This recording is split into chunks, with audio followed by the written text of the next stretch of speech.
ಎಲ್ರಿಗೂ ನಮಸ್ಕಾರ. ಇವತ್ತಿನ ಟಾಪಿಕ್ ಬಂದ್ಬಿಟ್ಟು mug up equal to one day makeup ಅಂತ. ನನ್ನ ಪ್ರಕಾರ ಮಗಪ್ ಅನ್ನೋದು ಒನ್ ಡೇ ಮೇಕಪ್ ಆಗಿರುತ್ತೆ. ನಾವು ಯೂಶಲಿ ಏನು ಮಾಡ್ತಿದ್ದೀವಿ ಇವಾಗ ಅಂದರೆ ಮಕ್ಳಿಗೆ ಅರ್ಥ ಆಗ್ತಿಲ್ಲ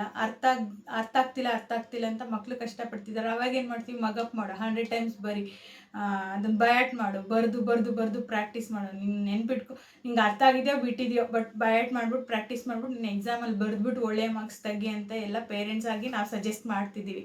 ಬಟ್ ನಾನು ಅದನ್ನೇನಂತ ಹೇಳ್ತೀನಿ ಅಂದರೆ, ಅದು ನಿಜವಾಗ್ಲೂ ಒಳ್ಳೇದಲ್ಲ. ಅದರಿಂದ ನಮಗೇನು ಯೂಸ್ಫುಲ್ ಇಲ್ಲ. ಸುಮ್ಮನೆ ಅದೇ ಹೇಳ್ದನಲ್ಲ, ಇವಾಗ mug up equal to one day makeup. ಇವಾಗ ಮಗಪ್ ಮಾಡಿದ್ದು ಅವ್ರು ಹೋಗಿ ಎಕ್ಸಾಮ್ ಬಂದಮೇಲೆ ಅವ್ರ ತಲೆಯಲ್ಲಿ ಏನು ಉಳಿದಿರಲ್ಲ. ಅದೇ ಥರ ಈಗ ಮೇಕಪ್ ಕೂಡ ಹಾಗೆ ಅಲ್ವಾ. ನಾವು ಒನ್ ಡೇ ಬೆಳಗ್ಗೆ ಮೇಕಪ್ ಮಾಡಿಸ್ಕೊಂಡ್ರೆ ಸಂಜೆ ಅದನ್ನು ಮೇಕಪ್ ರಿಮೂವ್ ಮಾಡಲೇಬೇಕು. ಅದನ್ನು ನಾವು ಎಷ್ಟು ದಿನ ಇಟ್ಕೊಳ್ಳೋಕ್ಕಾಗಲ್ಲ. ಅದೇ ಥರ ನಾವು ಮಗಪ್ ಮಾಡಿದ್ದು ಕೂಡ ಒಂದೇ ದಿನಕ್ಕೆ ಸೀಮಿತ ಆಗಿರುತ್ತೆ. ಅದು ಅವತ್ತಿನ ದಿನಕ್ಕೆ ಎಕ್ಸಾಮ್ ಬಂದಮೇಲೆ ಮರ್ತೋಗುತ್ತೆ. ಅದಾದ್ಮೇಲೆ ನಮಗೇನು ನೆನಪಿರಲ್ಲ. ಅದನ್ನು ನಾವು ಮಾಡಬಾರ್ದು ಅಂತ ನಾನು ಆ್ಯಸ್ ಎ ಪೇರೆಂಟಿಗೆ ನಾನು ಹೇಳೋಕ್ಕೆ ಇಷ್ಟಪಡ್ತೀನಿ. ಬರೀ ಮಾರ್ಕ್ಸ್ ಓರಿಯೆಂಟೆಡ್ ಆಗಬಾರ್ದು ಮಕ್ಕಳು.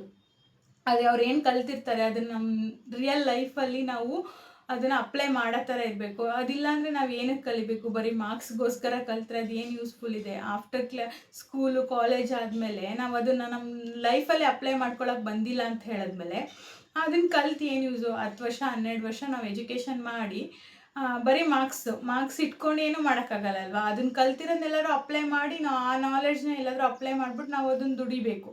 ಅದೇ ಸಾಧ್ಯ ಇಲ್ಲ ಅಂದಮೇಲೆ ನೀವು ಕಲ್ತಿದ್ದು ಏನಾಗುತ್ತೆ?